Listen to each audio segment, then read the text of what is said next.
Hijo, si vienes, solo vas a avergonzarnos a todos. La voz de mi padre golpeó a través del teléfono. No fue un grito. Fue algo peor. Fue una declaración, pronunciada con una frialdad cortante, tan filosa y pesada como un cuchillo de carnicero. Me quedé absolutamente paralizado, con el auricular pegado a la oreja, incapaz de procesar el golpe. Afuera de mi oficina, el mundo seguía girando. Estaba en el piso 30 de un rascacielos en Santa Fe, en el corazón financiero de la Ciudad de México. El sol de la tarde rebotaba en los cristales de los edificios vecinos, creando un espectáculo de luz que yo solía encontrar inspirador. Pero en ese momento, todo se sentía distante, borroso. Podía oír el murmullo constante de mi equipo tecleando en el open space detrás de la pared de cristal de mi oficina, el sonido del éxito, el sonido de mi creación. Se sentía a kilómetros de distancia. Tengo 30 años. Mi nombre es Ignacio. Y en ese instante, me sentí de 10. Dejé que sus palabras se asentaran, que echaran raíces en mi cerebro. Avergonzarnos. Analicé la palabra. No dijo sería incómodo. No dijo quizás no sea buena idea. Ni siquiera dijo preferiríamos que no vinieras. La palabra que usó, con toda su intención, fue vergüenza. Yo era una vergüenza. Todo había comenzado 30 segundos antes, de la forma más banal, más normal posible. Faltaban exactamente 3 semanas para el cumpleaños número 58 de mi madre. Como cada año, sin falta, desde que me mudé a la capital, estaba planeando el viaje. Era un ritual sagrado para mí.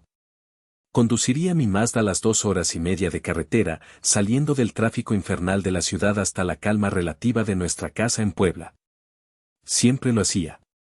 Era el ritual. Era el deber del hijo. El hijo bueno. El hijo obediente. Llamé a casa. El teléfono sonó 2, 3 veces. Esperaba escuchar la voz de mi madre, su tono cantadito, para empezar a planear. ¿Qué llevo? ¿Compro el pastel aquí en la ciudad? ¿Hacía falta más mole o los tíos ya habían confirmado? Pero no fue ella quien contestó. Fue mi padre. Bueno, dijo su voz, seca. Ignacio, dijo él, y noté un tono extrañamente formal, como si estuviera hablando con un cliente, no con su hijo. Qué bueno que llamas. Hola, pa, dije, recargándome en el cristal frío de la oficina, mirando el caos de autos abajo. Oye, qué rápido contestaste. Solo llamaba para avisar que para el cumple de mi mamá voy a llegar un día antes, el viernes por la tarde. Así les ayudo en lo que se ofrezca, a cargar mesas o ir por el hielo, ya sabes. Silencio. Un silencio pesado, denso, cargado de algo que no pude identificar. Podía oír su respiración al otro lado de la línea. Un carraspeo. Mira, hijo, comenzó. Sobre eso. Este año, bueno, este año va a ser un poco diferente. ¿Diferente cómo? ¿Van a salir? ¿Lo van a hacer en un restaurante? No, no, se apresuró a decir. En la casa, como siempre. Pero, mira. Mejor no vengas. Parpadeé. El zumbido constante de los servidores en el cuarto de al lado, un sonido que normalmente me arrullaba, de repente se sintió como un taladro en mi oído. ¿Cómo? ¿Es una broma? ¿Por qué no? Volvió a carraspear. Pude imaginarlo frotándose la nuca, incómodo, pero firme. Tu hermana Lorena va a traer a su nuevo novio. Hizo una pausa larga, calculada, para dar énfasis. Y este muchacho es, bueno, es alguien importante, ¿entiendes? Es gerente regional en una empresa grande. Una empresa de verdad. Viste bien, habla bien, sabe comportarse. Es una presentación formal con la familia. Yo seguía sin entender. ¿Y eso qué? Felicidades por ella, supongo. ¿Y qué tengo que ver yo con eso? Ignacio, por favor, su voz se endureció de golpe, perdiendo la poca paciencia que pretendía tener. Pusa la cabeza. Tú sabes.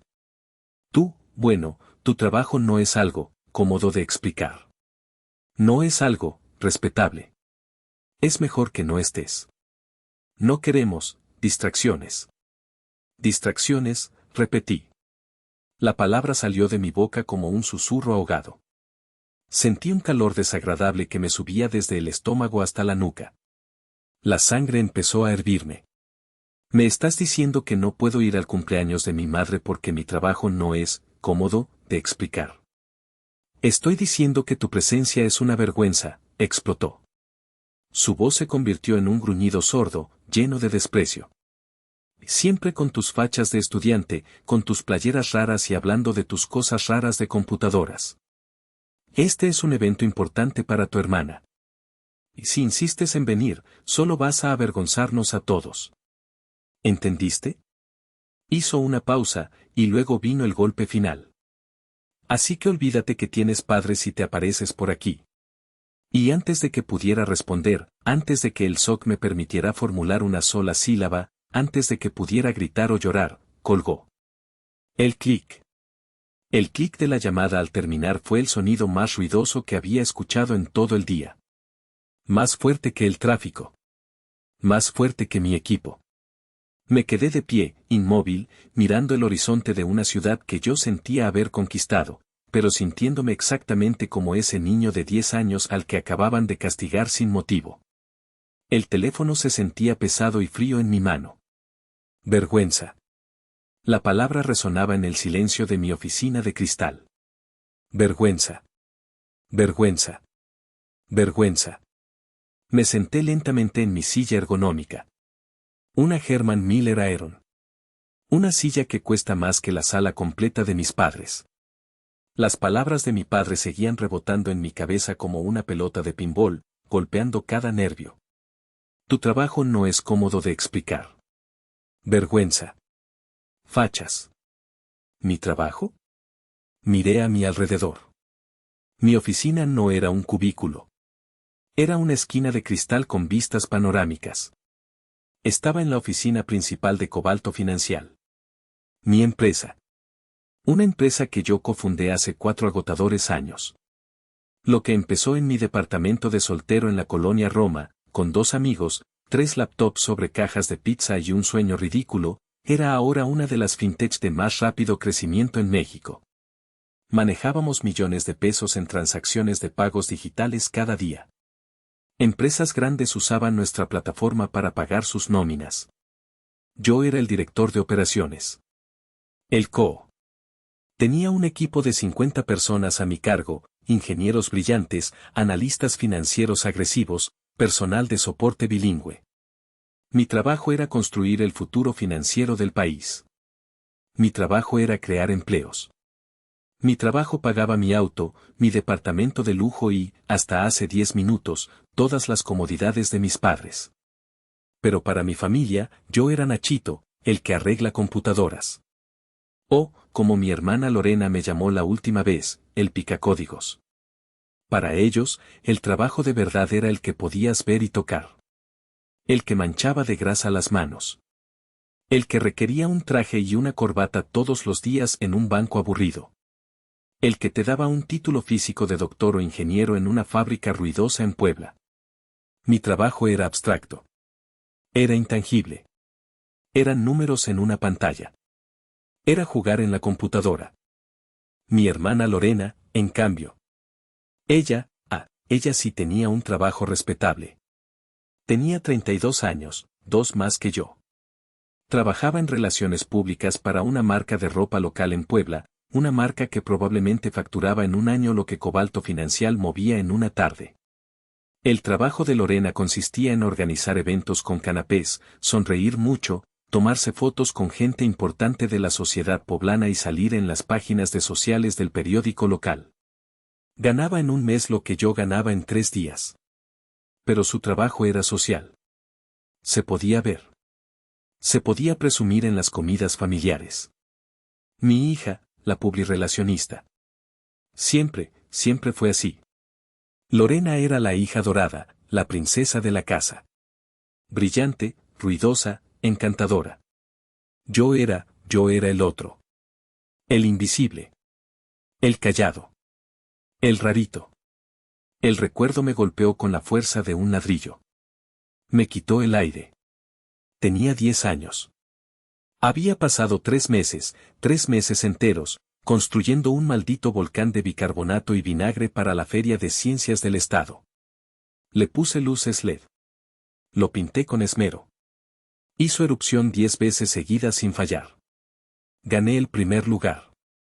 Recuerdo correr desde el autobús escolar, con el trofeo de plástico barato color oro en la mano, tan pesado y tan glorioso. Sentía que el pecho me iba a explotar de orgullo. Corrí, sin aliento.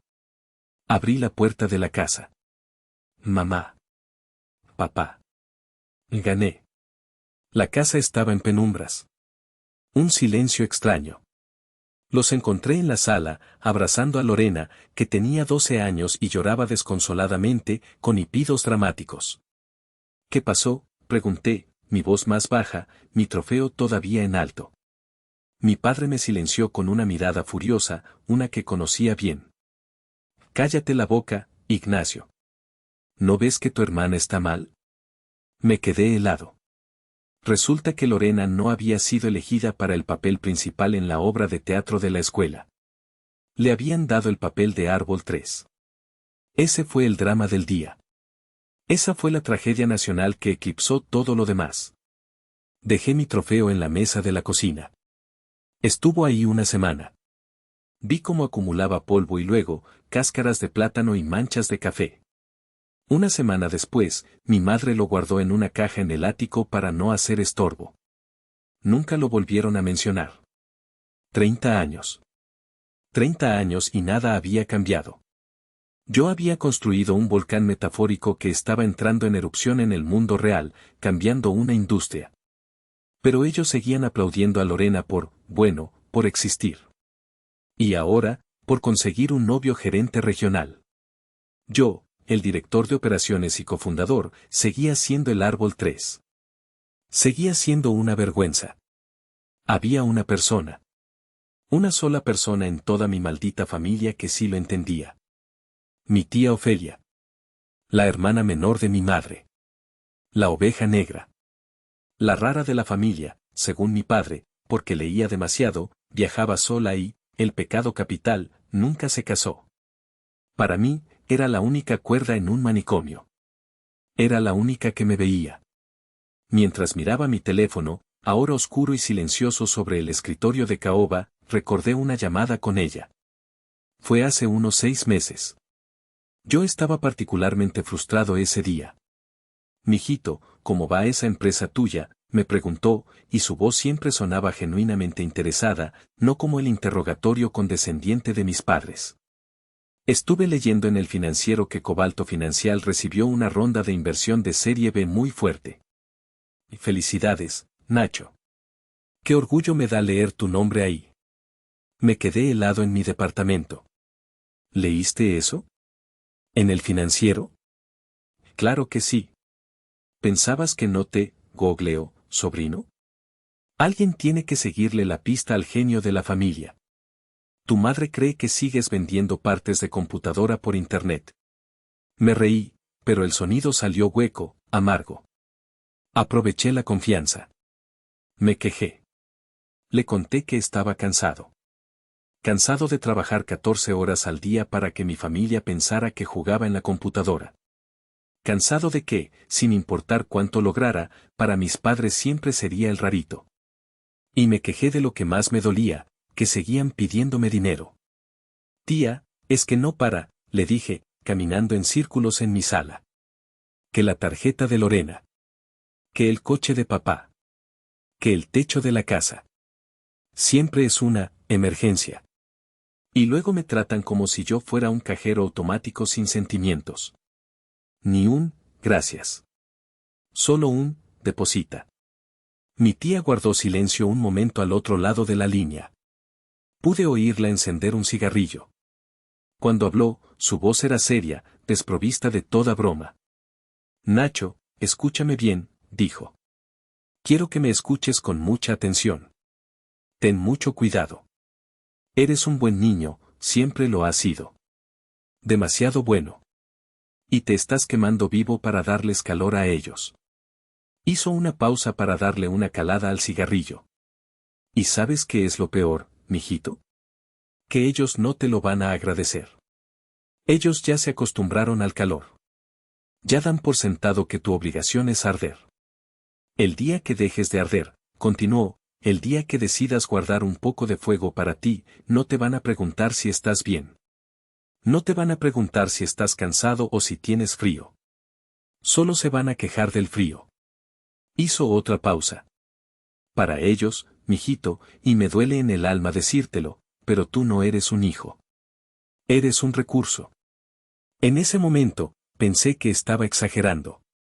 Que el cinismo la consumía. No sea tan dura, tía, le dije. Son mi familia. Me quieren. Eso es lo que ellos te dicen para que sigas ardiendo, concluyó ella. Aguas, Nacho. Aguas. Ahora, sentado en mi oficina de 30 millones de pesos, con el insulto de mi padre resonando en mis oídos, las palabras de mi tía Ofelia cobraban un sentido aterrador, profético. Tu presencia es una vergüenza. Este muchacho es importante. Tu trabajo no es cómodo de explicar. Mi tía tenía toda la razón. La llamada de mi padre no había sido un simple insulto impulsivo. Había sido una notificación de recursos humanos. El recurso Ramiro, el gerente regional, acababa de ser adquirido. Un recurso nuevo, brillante, respetable. El recurso Ignacio, el rarito de las computadoras, había sido degradado. Ya no era necesario. Era obsoleto. Una ira fría, mucho más profunda y oscura que la humillación inicial, comenzó a asentarse en mi estómago. Una ira tranquila. Una ira calculadora. Un recurso, pensé en voz alta, mirando el horizonte. Muy bien. Muy bien. Vamos a ver qué pasa cuando este recurso decide cerrar la llave. La ira caliente, la que te hace temblar y querer golpear la pared, se disipó tan rápido como llegó. Lo que quedó fue algo mucho más peligroso, un frío glacial. Una calma absoluta.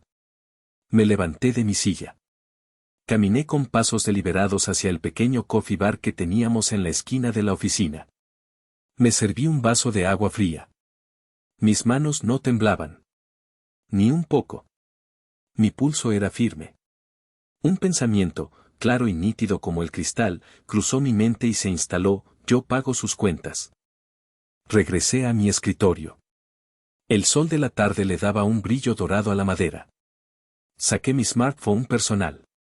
Ignoré las 30 notificaciones de Slack y los 15 correos nuevos del trabajo. Abrí mi aplicación bancaria. La de BBVA.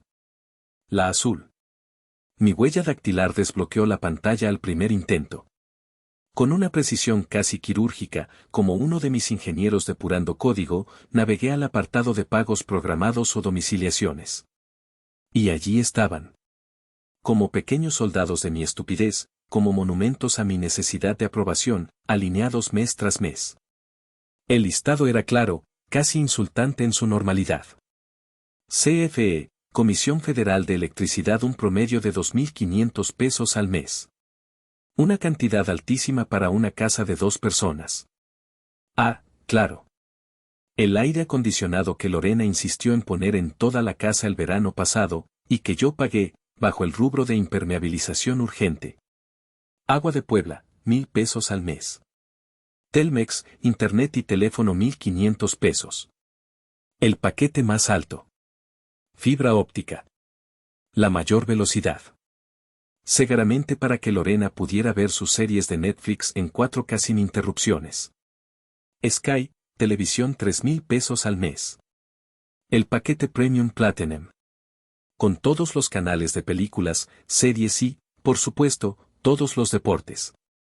Mi padre no se perdía ni un solo partido de la NFL o del Puebla, aunque siempre se quejaba de lo caro que estaba todo. Un total de 8.000 pesos mexicanos. Cada mes. Religiosamente. Sin fallar. Hice un cálculo rápido en la calculadora de mi teléfono. Había empezado a pagar esto, ¿cuándo? Justo después de cerrar la serie de inversión. Hace casi 2 años. 23 meses, para ser exactos. 8,000 pesos multiplicado por 23 meses. 184,000 pesos. Miré fijamente la cifra. 184,000 pesos mexicanos. No sentí nada. Era un vacío. Un hueco negro en el centro de mi pecho. 184,000 pesos. El precio de ser un buen hijo. Y entonces, el vacío se llenó. Pero no de ira. Se llenó de recuerdos vívidos, dolorosos. Vi el correo de cancelación de mi vuelo a Cancún el año pasado. Mis mejores amigos de la universidad. Una semana, todo incluido. Lo necesitaba. Estaba al borde del burnout. Pero una semana antes de irnos, mi madre me llamó, llorando. Mijito, no sabes qué desgracia. Se descompuso el boiler, pero el plomero dice que no es el boiler, es toda la tubería de la casa. Está todo podrido. Van a ser como 25,000 pesos, Ignacio. Tu padre está que echa lumbre, dice que va a vender el coche. No, mamá, tranquilo, le dije, sintiendo el estrés ajeno como propio. No vendan nada. Yo me encargo. Cancelé el viaje. Perdí el depósito. Le transferí el dinero a mi madre. 2 meses después, mi tía Ofelia, en una de nuestras llamadas casuales, soltó el comentario, oye, qué bonita bolsa se compró tu hermana. Fue de fin de semana a la Ciudad de México, a el Palacio de Hierro. Subió una foto a Facebook. Dijo que era un regalo de tu madre por su cumpleaños. Costó una fortuna, se veía. Una de esas francesas. El boiler. La tubería. Los 184,000 pesos no eran solo números en una pantalla. Eran mis vacaciones canceladas. Eran las cenas de negocios que pagué de mi bolsillo para no cargarlas a la empresa. Eran las veces que decidí no cambiar mi propio auto, aunque ya le sonaba todo. Eran mis putos sacrificios. Sacrificios que, hoy, acababan de ser valuados en una sola palabra, vergüenza. Me recliné en la silla, con la aplicación del banco todavía abierta. La cifra 184,000 brillaba en la pantalla. Recordé perfectamente cómo empezó todo. La llamada exacta. Fue hace casi 2 años. 23 meses. Acabábamos de cerrar nuestra serie de inversión. Habíamos conseguido $10 millones. Era una locura. La noticia había salido en El Financiero, en Forbes México. Mi nombre estaba ahí, pequeño, pero estaba, Ignacio García, y cofundador. Me sentía en la cima del mundo. Pero también, y esto es lo absurdo, me sentía culpable. Culpable por estar en la gran ciudad, triunfando, mientras mis padres seguían en Puebla con la modesta pensión de mi padre, un exgerente de una fábrica textil que cerró. Fue entonces cuando mi madre llamó. Su timín siempre fue perfecto. Su voz era un susurro de preocupación y orgullo fingido, una táctica que había perfeccionado durante décadas. Mijito, qué bueno que te va tan bien. Vimos la noticia en el periódico. Qué orgullosos estamos de ti, mi amor. Tu padre hasta se la enseñó a los vecinos. Una mentira, por supuesto. Mi padre probablemente la usó para envolver aguacates, pero en ese momento yo quería creerle. Gracias, ma, le dije, inflado de orgullo estúpido. Ha sido mucho trabajo, pero ahí vamos. Oye, hijo, su voz bajó, volviéndose confidencial, conspiradora, ya que te está yendo tan bien. Nosotros aquí, bueno, tú sabes, apenas salimos. La pensión de tu padre no alcanza para nada con esta inflación. Y con tu hermana Lorena, ay, pobrecita. Me tensé. El ay, pobrecita siempre era el preludio de una catástrofe financiera. ¿Qué pasa con Lorena? Ay, mijito, es que ella lo tiene tan difícil. Tú no entiendes. Su trabajo es de mucho estrés social. Tiene que mantener una imagen, ¿sabes? Salir con gente importante, comprarse ropa bonita, ir al salón de belleza cada semana. Es una presión terrible para ella, pobrecita. Y pues, nosotros tratamos de ayudarla con lo que podemos de la pensión, pero... Hizo una pausa dramática, dejando que la implicación flotara en el aire. Tú, en cambio, qué fácil lo tienes, dijo, y esta vez sí detecté la ironía en su voz, aunque ella no. Tú trabajas desde casa, en pijama, jugando en tu computadora. Es una bendición, ¿no crees? Sin presiones sociales, sin tener que gastar en ropa. Me quedé callado. ¿En pijama?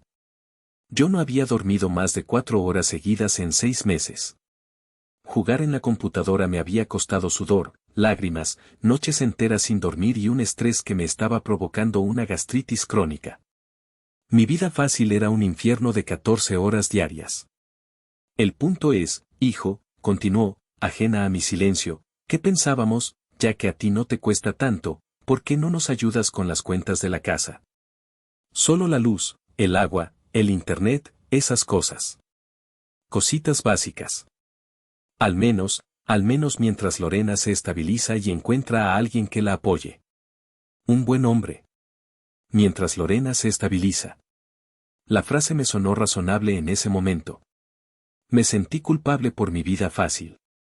Me sentí el proveedor, el hijo exitoso que podía, por fin, rescatar a su familia. El héroe silencioso. Claro, mami. No te preocupes. Yo me encargo, dije, sintiendo un calor de orgullo. Ay, mijito, eres un ángel. Un santo. Sabía que podíamos contar contigo. No como tu hermana, que bastante tiene con sus propias batallas, la pobre. Ese mismo día, orgulloso y estúpido, entré a mi banca en línea y configuré los pagos automáticos. Para que no se les pase, le dije. Pensé que sería por unos meses. Mientras Lorena se estabiliza se convirtió en 23 meses. 2 años de ver cómo mi hermana estrenaba ropa nueva y viajaba a la playa de Acapulco en sus redes sociales, mientras yo pagaba el internet de alta velocidad que usaba para subir esas fotos. Y todo, porque mi trabajo era fácil. Regresé al presente. La pantalla de mi celular seguía encendida, mostrándome la lista de mis deberes filiales automatizados. Pagos programados. ¡Qué nombre tan irónico! Mientras Lorena se estabiliza. Bueno. Ahora se había estabilizado. Había pescado un gerente regional. Tan estabilizada que yo, la vergüenza, el cajero automático, ya no era necesario. Mi tía Ofelia tenía razón. No era un hijo. Era un recurso. Y ahora, obsoleto. Miré la cara sonriente de Lorena en la foto de perfil de WhatsApp de mi madre, la que usaba para escribirme cada tanto a pedirme un favorcito. Siempre sonriendo, siempre impecable. Siempre costosa. Una calma absoluta se apoderó de mí. Como el ojo de un huracán. Ya no había ira. No había dolor. No había tristeza. Solo una claridad cristalina. Una certeza absoluta. No soy una vergüenza, pensé, y casi lo digo en voz alta. Soy su patrocinador. Y el patrocinio, se acabó. Levanté el pulgar. Mi dedo se posó sobre la pantalla. Toqué el primer pago programado, CFE, 2.500 pesos mexicanos. La aplicación preguntó, con su voz robótica, ¿desea cancelar este pago programado? Toqué confirmar. Clic. El pago desapareció de la lista. El segundo, Agua de Puebla, 1.000 pesos mexicanos. ¿Desea cancelar este pago programado? Confirmar. Clic. Desaparecido. El tercero, Telmex, 1.500 pesos mexicanos. Confirmar. Clic. Desaparecido. El cuarto, el más caro, Sky, 3.000 pesos mexicanos. Confirmar. Clic. Desaparecido. La lista estaba vacía. La pantalla ahora decía, casi burlonamente, no tienes pagos programados. No fue un acto de venganza. No lo hice imaginando su caos. No en ese momento. Lo hice porque, por primera vez en 30 años de existir, estaba recuperando lo único que me quedaba, lo que mi padre había intentado quitarme esa tarde por teléfono, mi propio respeto. Sentí como si me hubiera quitado un chaleco de plomo de 100 kilos. Literalmente, sentí que podía respirar más profundo. Me sentí ligero. Cerré la aplicación del banco. Apagué la computadora de la oficina, algo que nunca hacía antes de las 9 de la noche, tomé las llaves de mi auto. Esa noche, no fui a casa a cenar comida recalentada. Fui a un restaurante caro en Polanco. Solo. Me pedí un corte de carne que costaba lo que un mes de luz de mis padres. Y me serví un mezcal caro, uno que había estado guardando para una ocasión especial. Brindé al aire, a la ciudad iluminada. Por los recursos obsoletos, dije en voz alta. Un par de comensales me miraron raro. No me importó. El líquido me quemó la garganta, pero fue una quemadura deliciosa. Una quemadura que, por primera vez, yo había elegido. La primera semana pasó en un silencio ensordecedor. Absoluto. No hubo llamadas de mi padre para disculparse. No hubo mensajes de mi madre para suavizar las cosas. No hubo nada. Asumí que estaban demasiado ocupados, felices y orgullosos, preparando la alfombra roja para el gerente regional. Limpiando la casa, planeando el menú. Yo, la vergüenza, había sido borrado de la ecuación. Me sumergí en el trabajo. Juntas de 12 horas. Proyecciones financieras. Contrataciones. La vida de un rarito que juega en la computadora. Traté de no pensar en ello. Luego, exactamente 7 días después de la llamada, un martes por la tarde, mientras estaba en una junta de consejo, mi teléfono personal vibró sobre la mesa. Discretamente, vi la pantalla.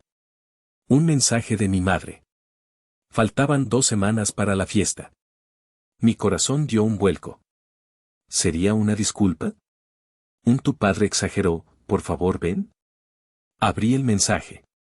Mensaje, mamá Nacho, mijito, me llegó el recibo de Telmex.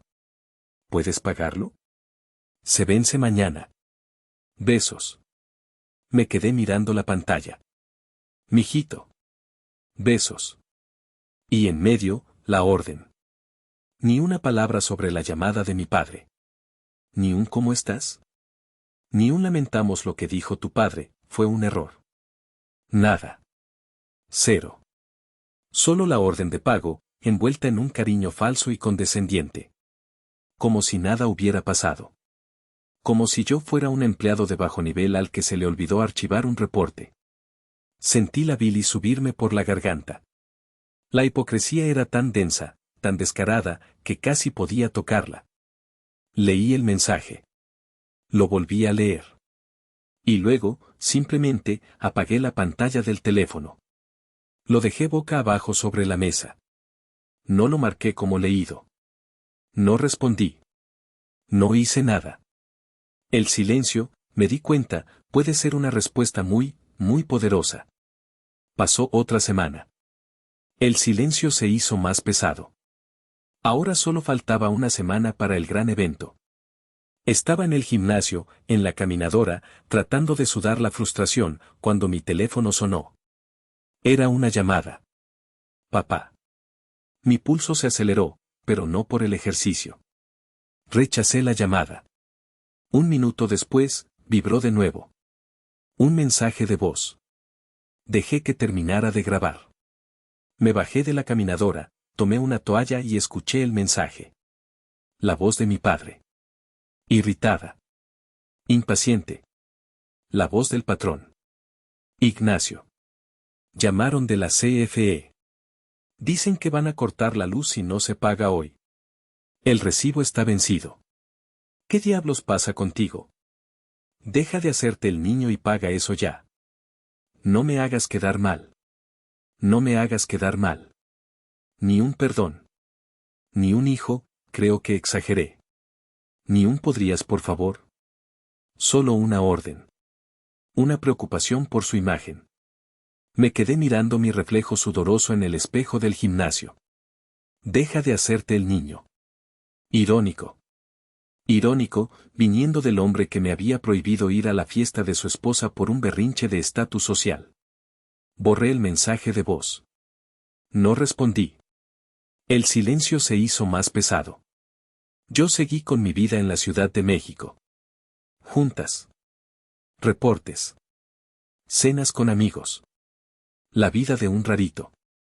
Pero sabía, con una certeza absoluta, que la bomba de tiempo estaba en marcha. Las compañías de servicios en México no juegan. Si no pagas, te cortan. Y los cortes rara vez ocurren en el momento más conveniente. Faltaban 7 días para la fiesta. Oigan, una pausa rápida. Sé que la historia se está poniendo intensa. En serio, mi corazón late rápido solo de recordarlo. Si ustedes están sintiendo la misma frustración que yo sentí, si están enganchados con este drama, por favor, les pido de corazón, regálenme un like a este video ahora mismo. No les cuesta nada y a mí me ayuda muchísimo a que el algoritmo de YouTube muestre esta historia a más personas como nosotros. Y si aún no lo han hecho, ¿qué esperan? Suscríbanse al canal. Y me encantaría, de verdad, me encantaría saber desde dónde me están escuchando. Dejen un comentario aquí abajo con el nombre de su ciudad o su país. Quiero saber hasta dónde está llegando esta historia. Cada comentario ayuda a que esta comunidad crezca.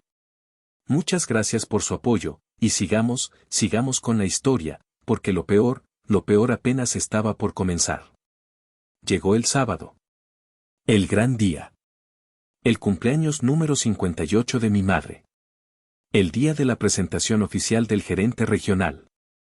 Mientras en Puebla mi familia segaramente corría de un lado a otro, inflando globos y enfriando cervezas, yo estaba en mi departamento en la colonia Condesa. Y sí, tal como mi madre imaginaba mi vida fácil, estaba en pijama. Eran las 11 de la mañana. Me preparé un café caro en mi cafetera francesa, leyendo un libro de ciencia ficción. El día en la Ciudad de México estaba nublado, gris, como si el cielo supiera lo que se avecinaba. Me imaginaba la escena en casa de mis padres. El patio trasero, que yo mismo había ayudado a embaldosar un verano, lleno de tíos y primos ruidosos. El olor inconfundible del mole poblano que mi madre segaramente llevaba cocinando 2 días. La música de cumbia a todo volumen. Y mi silla, vacía. Una silla que, estaba seguro, a nadie le importaba. Revisé mi teléfono. Nada. Silencio total. Ni un mensaje de te extrañamos. Nada. Las horas pasaron. Las 2 de la tarde. Las 3 de la tarde. Segaramente ya estaban en plena comida, las cervezas fluyendo. Me imaginaba a mi padre presentando orgulloso a Ramiro. El gerente regional. Me metí a bañar. Decidí salir. No iba a dejar que su fiesta arruinara mi sábado. Justo cuando estaba secándome, a las 4 de la tarde en punto, mi teléfono vibró sobre la cubierta de mármol del baño. El sonido rebotó en los azulejos. Mamá. Miré el nombre en la pantalla. Mi corazón dio un vuelco, una punzada de culpa y resentimiento. Pero me mantuve firme. Dejé que sonara. 1, 2, 3. Hasta que se fue a buzón. Me estaba poniendo los jeans. 4 y 5 de la tarde. El teléfono vibró de nuevo. Papá. Rechacé la llamada.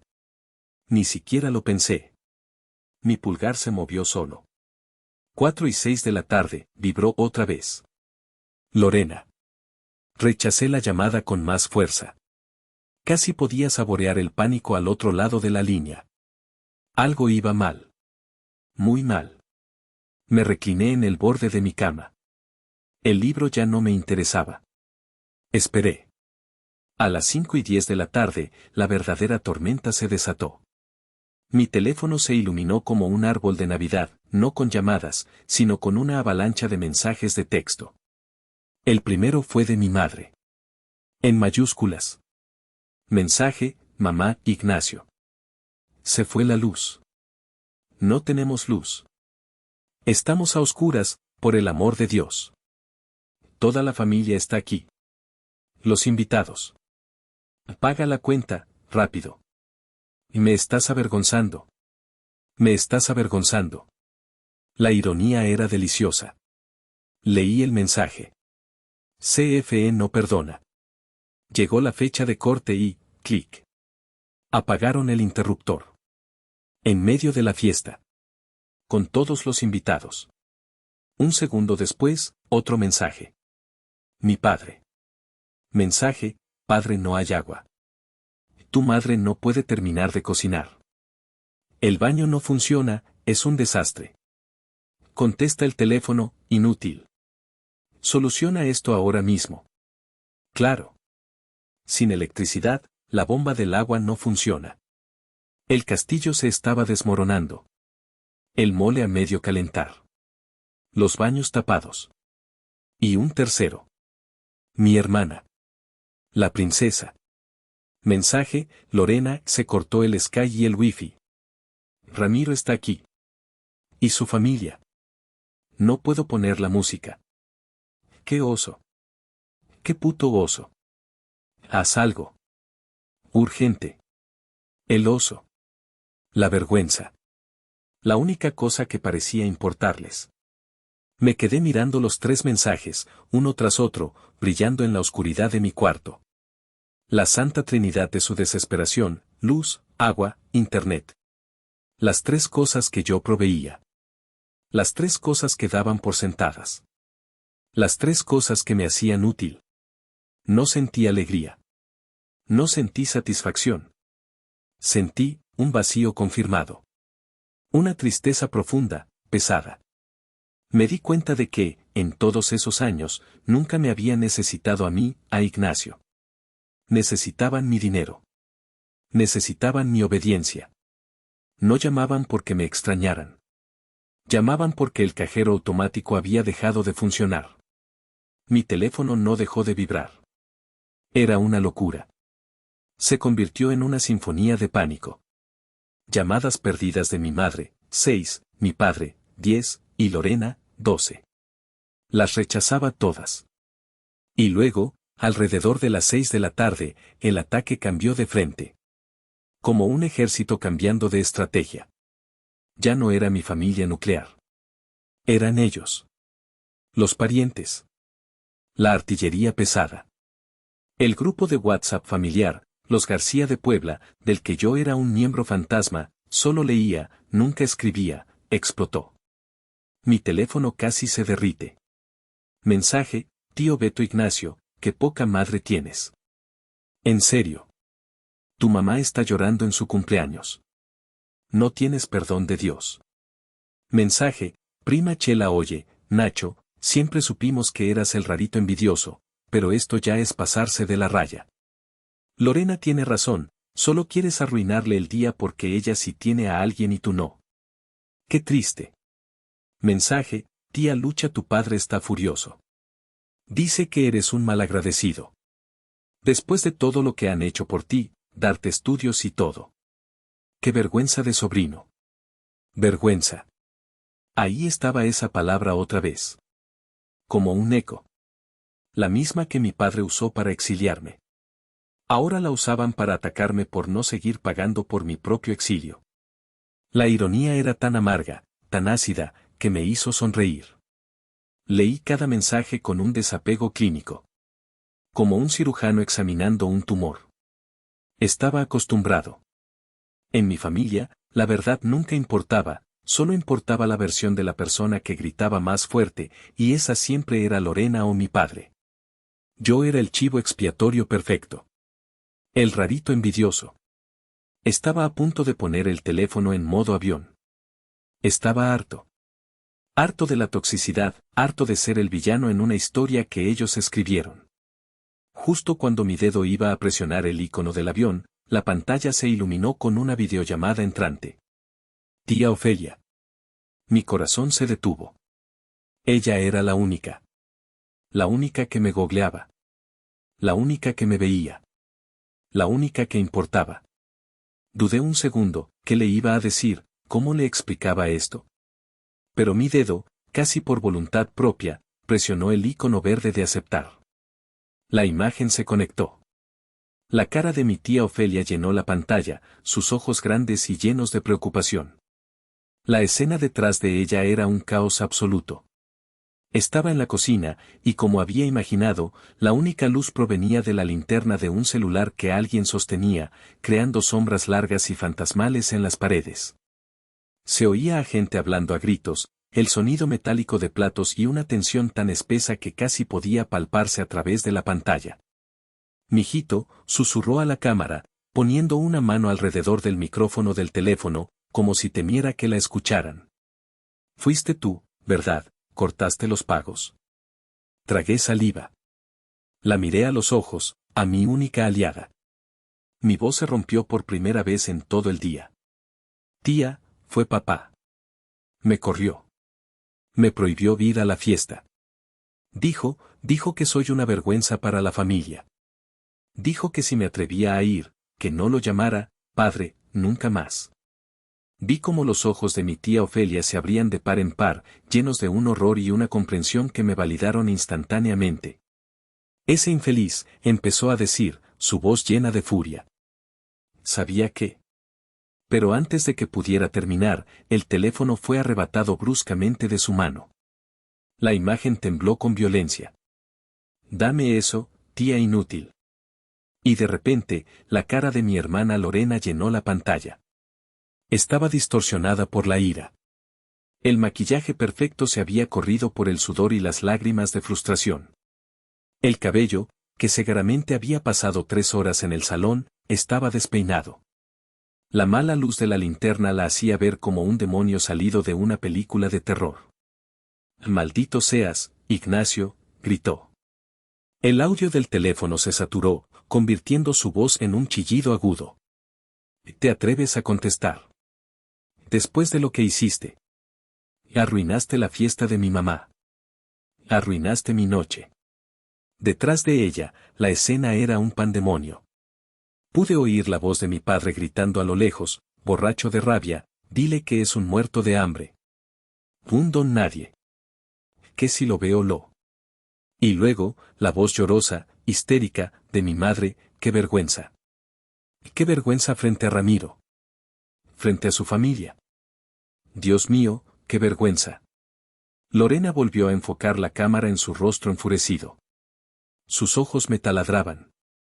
Todo esto es por tu culpa, escupió, y pude ver la saliva volar. Todo porque estás celoso. Celoso del novio de Ramiro. Porque él sí es exitoso. Porque él sí es alguien. Él es gerente regional en una empresa de verdad. Él sí tiene un futuro.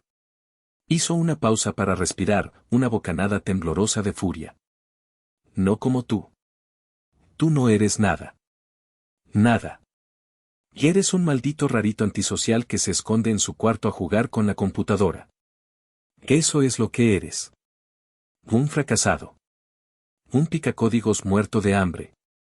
No le llegas ni a los talones a Ramiro. Y me oíste. Ni a los talones. Me quedé callado. Completamente inmóvil. Solo la miraba. Dejé que cada palabra saliera de su boca. Cada insulto. Cada gramo de veneno que había guardado para mí durante 30 años.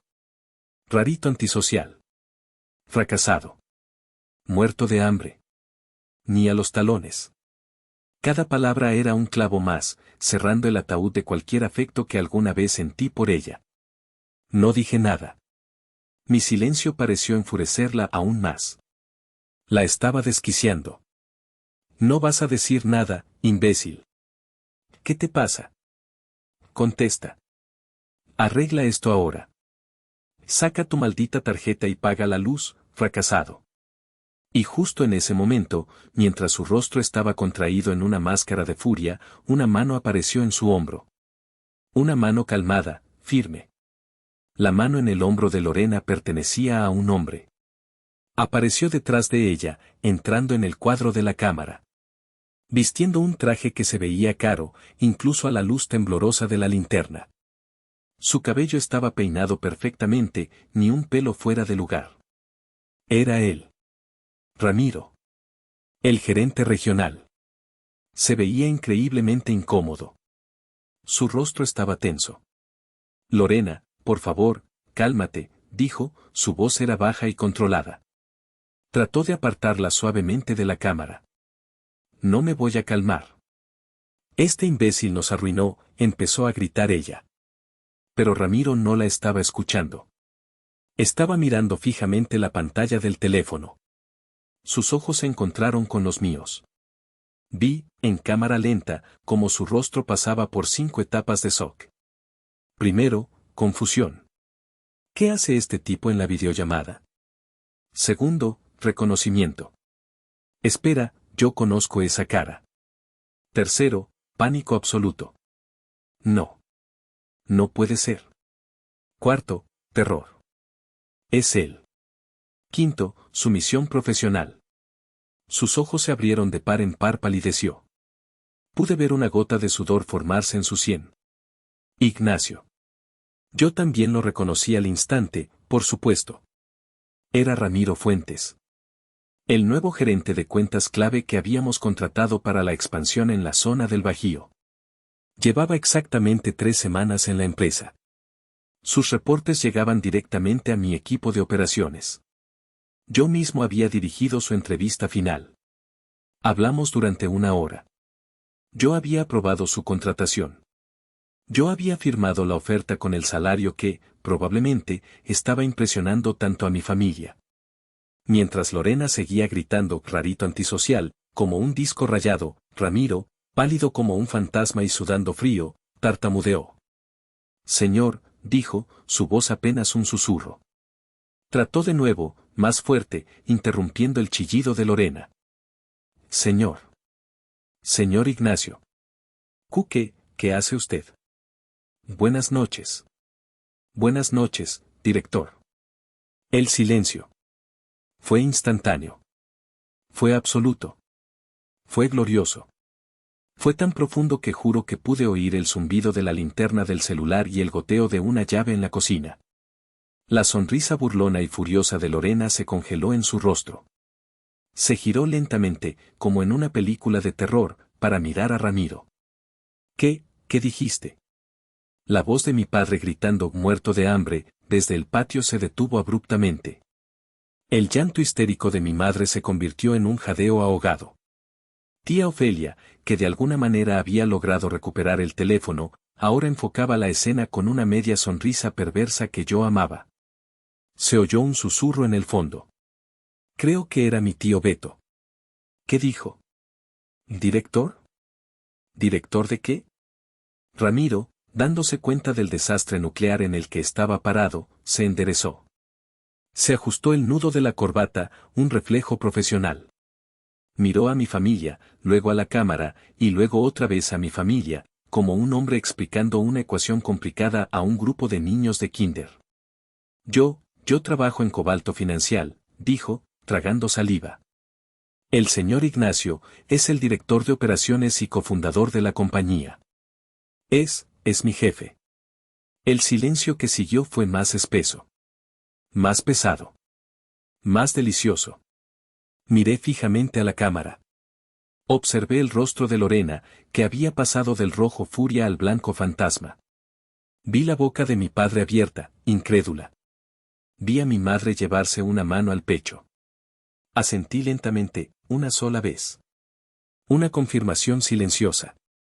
Luego, hablé. Mi voz, después de tanto silencio, sonó tranquila, clara y atronadora en medio del caos. Ramiro. Qué gusto verte. Espero que disfrutes la presentación. Y colgué la llamada. Esa noche, apagué mi teléfono. Me serví otro mezcal. Doble. Y por primera vez en 30 años, dormí profundamente, como un hombre que finalmente se había quitado un peso de encima. Un peso de 184,000 pesos y 30 años de humillaciones. El domingo por la mañana, me desperté sin alarma, algo que no sucedía en años. El sol de la Ciudad de México entraba a raudales por la ventana de mi habitación. Por primera vez, no sentí la ansiedad habitual del fin de semana, esa sensación de que debía estar haciendo algo productivo. Me sentía ligero. Encendí mi teléfono. Explotó. 47 llamadas perdidas. 82 mensajes de WhatsApp. Eran de mis padres, de Lorena, de tíos, de primos. Los ignoré. Los borré todos sin leerlos. En cambio, abrí mi correo del trabajo. Quería ver si el mundo real seguía en su sitio. Y allí estaba. Un nuevo mensaje, enviado a las 3:45 de la mañana. De Ramiro Fuentes. Asunto, disculpa urgente, situación familiar. Mi corazón dio un brinco. Sentí una punzada de compasión por el pobre tipo. Abrí el correo. Estimado director Ignacio. Empezaba. Era largo. Muy largo. Ramiro detallaba su shock, su confusión, como no podía conectar al fracasado del que Lorena le había hablado con el director que él respetaba. Pero la parte importante estaba al final. Director, no tengo palabras para disculparme por el comportamiento de Lorena y su familia. No tenía idea de la conexión. Le juro que el respeto profesional que le tengo es genuino, usted fue una de las razones por las que acepté la oferta en Cobalto. Lo que vi anoche, la forma en que lo trataron, la forma en que le hablaron, fue inaceptable y francamente, aterrador. No puedo, en buena conciencia, estar con una persona que trata así a su propia sangre, y menos a un hombre del que tanto he aprendido en tan poco tiempo. Sé que esto no es profesional, y le pido disculpas por ventilarlo, pero siento que debo decírselo.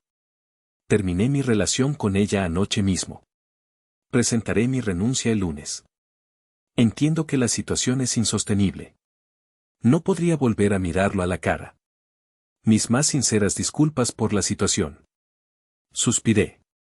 Pobre tipo. Vaya forma de conocer a los suegros. Pero no iba a perder a un buen elemento por el circo de mi familia. Me senté y escribí una respuesta corta, concisa y profesional. De Ignacio García Asunto, disculpa urgente, situación familiar. Ramiro. Aprecio tu honestidad. Gracias por escribirme. Lo que hagas con tu vida personal es decisión tuya y no tiene absolutamente ningún impacto en tu posición en Cobalto. No tienes por qué renunciar. De hecho, te pido que no lo hagas. Yo nunca, jamás, mezclo los negocios con los asuntos familiares. Tu desempeño en estas primeras semanas ha sido excelente. El proyecto del Bajío es clave. Nos vemos el martes en la junta de resultados. Saludos, Ignacio. Le di enviar. Para mí, ese asunto estaba cerrado. 10 minutos después, mi teléfono personal vibró. Un mensaje de Lorena. Ya no estaba silenciada. Mensaje, Lorena Ignacio, por favor, contéstame. Sé que estás ahí. Ramiro me terminó. Mensaje, Lorena, me terminó anoche. Delante de todos. Me humilló. Y todo por tu culpa. Él te respeta, te admira. Me dijo que era su director. ¿Por qué no me dijiste? Mensaje, Lorena, habla con él. Tú eres su jefe. Ordénale que regrese conmigo. Dile que fue un malentendido. Dile que yo no soy así, que estaba estresada. Mensaje, Lorena, por favor, Nacho, te lo ruego. Haré lo que quieras. Te lo juro. Perdóname por lo que dije. No lo decía en serio. Por favor. Miré los mensajes. Haré lo que quieras. Ordénale que regrese. Qué diferente sonaba de rarito antisocial. La desesperación le sentaba mal. Escribí una respuesta simple, la última que le enviaría. Respuesta, Ignacio, él no te dejó por mí, Lorena. Te dejó por ti. Mensaje, Lorena, no. Fui una tonta. Estaba enojada. Tú sabes cómo me pongo. En serio, voy a cambiar. Lo prometo. Pero ayúdame, por favor. Es un buen hombre. No quiero perderlo. Leí ese último mensaje. Voy a cambiar. ¿Cuántas veces había escuchado eso? Sentí una punzada de lástima, pero era una lástima distante, fría. Como ver a un insecto ahogarse en una telaraña. No respondí. En su lugar, esta vez sí, bloqueé su número. Para siempre. La siguiente semana fue tranquila. Demasiado tranquila. Sin mensajes, sin llamadas. La calma después de la tormenta. El viernes siguiente, estaba llegando a mi departamento en la noche, agotado. Eran las 10 de la noche. Había sido un día largo, cerrando el trimestre. Todo lo que quería era quitarme los zapatos y pedir una pizza. El guardia del lobby me detuvo. Señor Ignacio, dijo, con cara de incomodidad. Buenas noches. Oiga, sus padres están aquí. En el lobby. Mi sangre se heló. Un escalofrío me recorrió la espalda. ¿Aquí? ¿En la Ciudad de México? Sí, señor. Llegaron hace como una hora. Dicen que es urgente. Se ven muy cansados. Cansados. Respiré hondo. Está bien, Miguel. Déjalo subir. Bajé a recibirlos al elevador. Y allí estaban. Sentados en uno de los sofás de diseño del lobby, luciendo completamente fuera de lugar. Mi padre con su chamarra de mezclilla de siempre, mi madre con su suéter tejido y su bolsa de mano en el regazo. Tenían dos maletas pequeñas a sus pies. Se veían exactamente como dijo Miguel, cansados, derrotados, y, por primera vez en mi vida, viejos. Mi corazón, ese imbécil traicionero, se ablandó por un segundo. La ira se disipó. Papá, mamá. ¿Qué hacen aquí?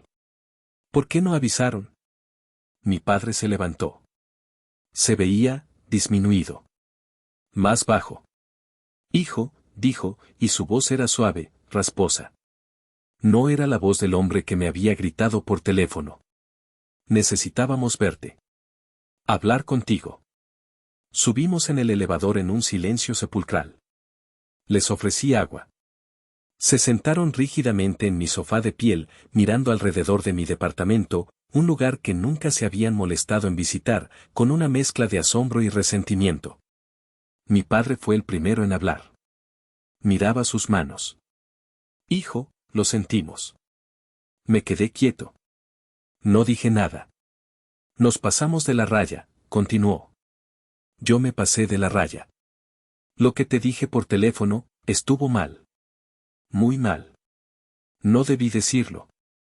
Mi madre asintió, con lágrimas genuinas en los ojos esta vez. Nunca debimos decirte eso, mijito. Estábamos, estresados por la fiesta, por ese muchacho, Ramiro. Pero no hay excusa. Perdónanos, por favor. Yo no decía nada. Solo escuchaba. Esperaba. Había algo en esa disculpa que no se sentía real.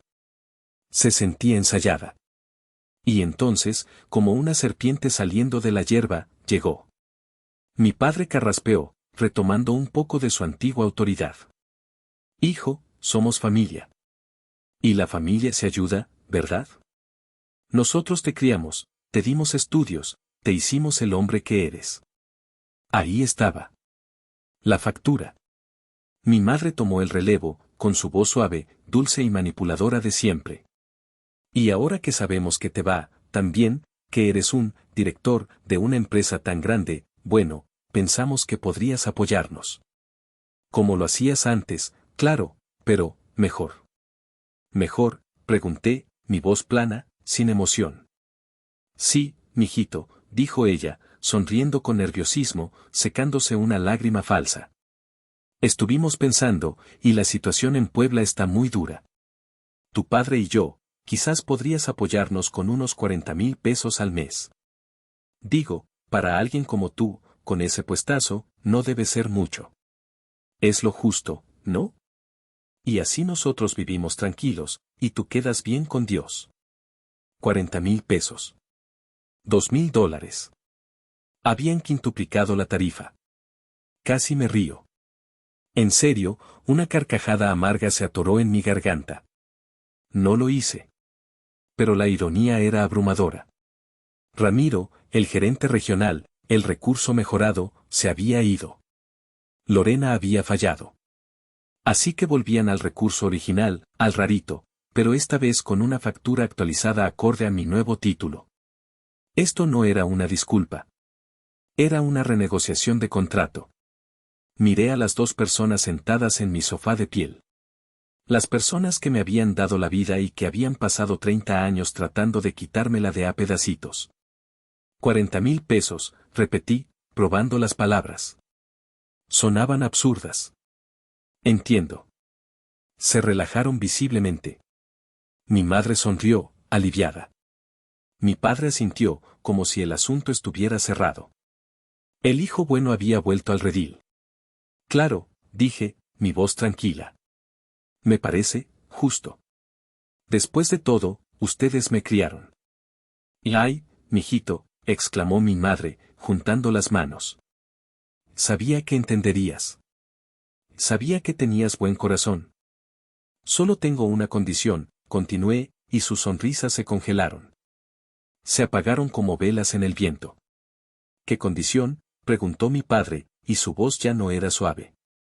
Había un dejo de su antigua hostilidad. Es simple. Muy simple, dije, inclinándome hacia adelante. ¿Y Lorena? ¿Cuánto va a aportar ella? Mi madre parpadeó, confundida. Ay, mijito, ¿pero cómo crees? ¿Lorena? Tu hermana, ella está devastada. Está muy deprimida. Perdió a Ramiro. Creo que hasta la van a correr del trabajo por el escándalo. No, no, pobrecita, ella no puede. Ella necesita nuestro apoyo. Entiendo, dije, y mi voz era tan fría como el hielo. Entonces, hagamos esto. La opción A, si Lorena aporta 40,000 pesos al mes, yo aporto 40,000 pesos al mes. Trato igualitario. 50 y 50. Pero te estoy diciendo que no puede, chilló mi madre, su voz subiendo de tono. Entonces, la opción B, dije, levantando una mano para silenciarla. Si quieren que yo pague todo, los 40,000, o los 80,000 si ella también necesita, perfecto. No hay problema. Pero vamos con un notario mañana mismo. Redactamos un acuerdo legal, firmado y sellado. La casa de Puebla, la casa donde crecí, quedará 100% a mi nombre en el momento en que ustedes falten. Es un intercambio justo. Yo me encargo de ustedes de por vida, y la propiedad que yo mantuve pasa a mí. No a Lorena. El silencio que cayó en la sala fue total. Denso. Podrido. Y entonces, mi padre explotó. El hombre derrotado desapareció. El tirano regresó. Se puso de pie de un salto, golpeando la mesa de centro de cristal con tanta fuerza que mi vaso de agua saltó y se derramó. Eres un maldito desagradecido, rugió, con la cara roja de furia. Tu madre ha llorado por una semana por tu culpa, y ahora vienes con esto. Ponernos condiciones. A tus propios padres. Mal hijo. Después de todo lo que hicimos por ti. Te di un techo. Te di comida. Y ahora quieres quitarnos la casa. Me levanté yo también. Pero yo no estaba gritando.